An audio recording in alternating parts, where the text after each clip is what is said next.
ఈ క్షణం స్వయంవరం ఇవాళ సంబరం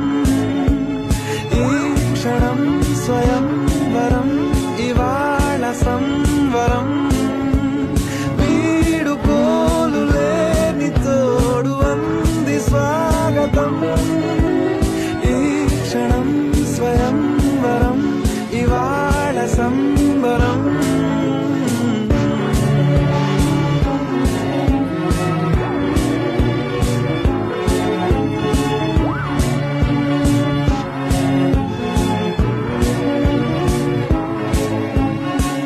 ఇవాళ నింగిలోని తారా తళుక్కు మంది ఎదురుగారా వయస్సు తీరికుండదారా